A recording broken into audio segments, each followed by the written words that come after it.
چڑیل آ گئی ہے گھر میں، جب سے یہ آئی ہے ہمارے گھر کا امن پارا پارا کے ذریعے سوال موصول ہوا ہے۔ امیر اہل سنت دامت برکاتہم العالیہ کی بارگاہ میں سوال عرض ہے کہ کیا گھر میں اگر بیوی کی وجہ سے لڑائی جھگڑے ہو رہے ہوں تو ہم اسے کیسے سنبھالیں، کیسے سمجھائیں تاکہ طلاق بھی نہ ہو اور گھر بھی صحیح چلے؟ ارشاد فرما دیں جزاک اللہ خیرہ۔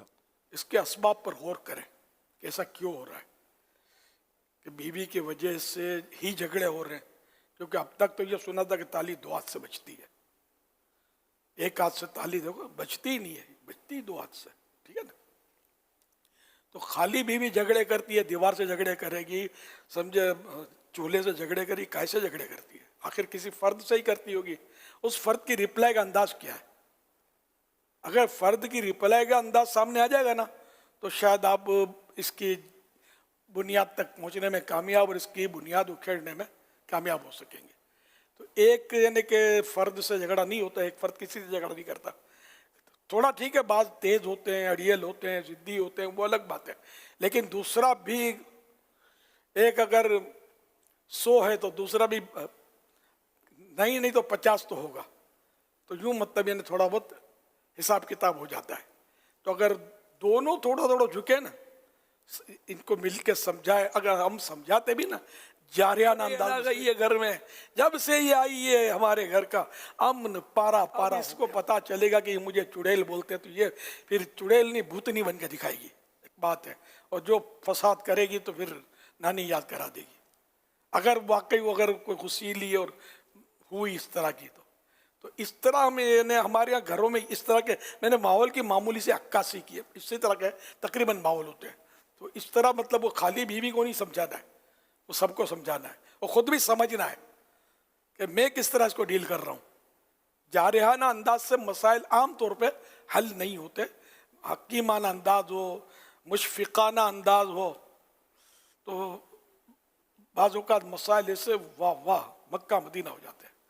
لیکن چونکہ اب آوے گا ہوا بگڑا ہوا ہے، اخلاقیات تو خالی نام سنا ہے اس کا، اب صاحب اخلاق تو چلے گئے مزاروں میں۔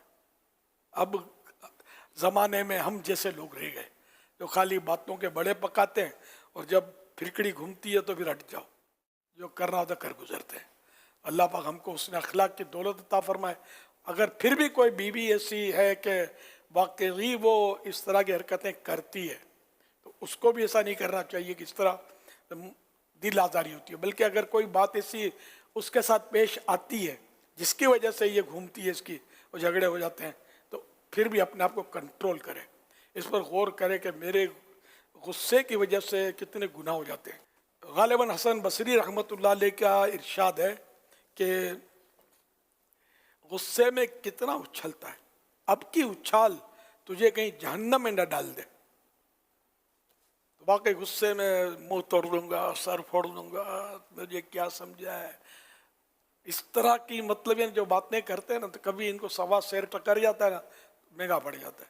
شیر کا سوا تو ہوتا ہی ہے نا، تو ایسی باتیں یا بڑے بول نہیں بولنے چاہیے، اور غصے پر بھی کنٹرول کرنا چاہیے کہ جھگڑے بہت کرواتا ہے غصہ۔